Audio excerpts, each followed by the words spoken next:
This clip is brought to you by SaveWithConrad.com.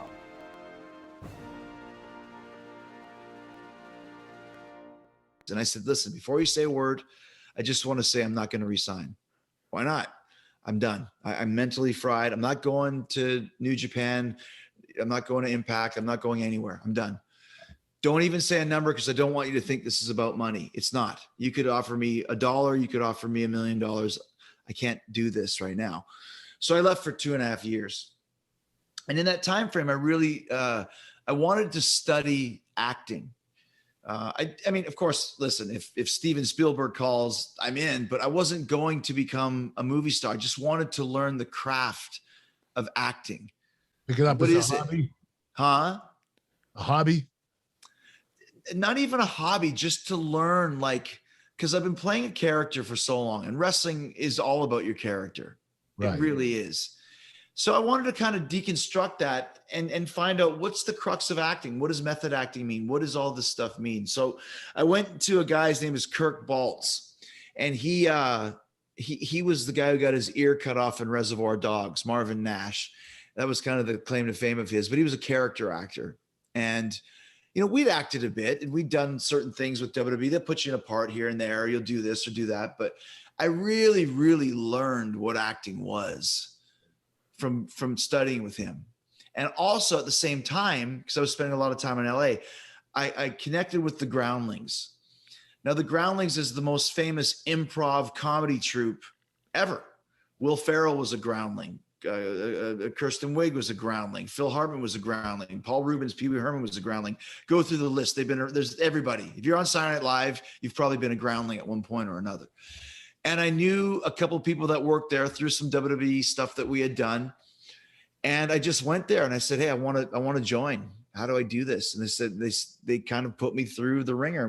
I was with the Groundlings for a year, and I was never an official Groundling, but I was an honorary Groundling. Because what I did was I would just go in improv, and you're improving. Okay, Kurt and Chris go on stage. Paul, give us a vegetable. Give me a vegetable, Paul. Tomato. Okay, and give me an occupation that Kurt might have. Carpenter. Okay, Kurt, you need to build a house out of tomatoes. And Chris is your assistant who doesn't know how to use a hammer. Go. And there's a theater full of people, and we got to go. Like, oh, there are actually people watching. Oh, yeah, that's it. So I was really good at that.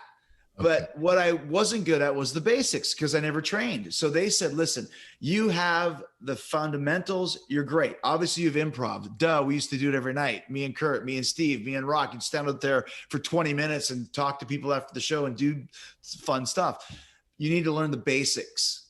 And that's what I did. So I studied with them. And so when I came back to wrestling, when it was finally time, I understood what acting was. I understood how to drop into a character. And I really understood the art of improvisation. And if you look at what I did from 2008 until now, it was completely different level of what playing a character is, how to connect with the audience, how to make them love you, how to make them hate you, how to be able to flip the script if something isn't going good, if somebody forgets, whatever it may be. If it wasn't for those 2 years, once again, I don't know if I would be at the level that I'm at now, helping to start a whole new company that's changed the landscape. So all of it connected. If you look, it all went the way it was supposed to. And it made you that much better, Chris. It did. Well, thank you. You're right, without a doubt.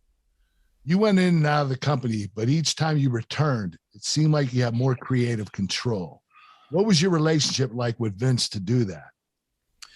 Well, I didn't become Chris Jericho that, you're talking to now, whatever you want to say.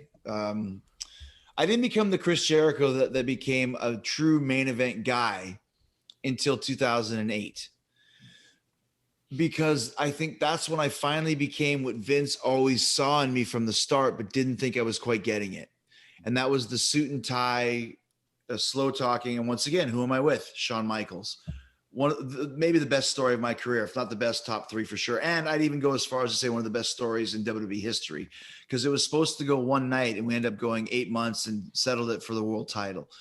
But once again, that was because I tried some new stuff, and I left in 2005 and I didn't know if I was ever going to come back. I was done.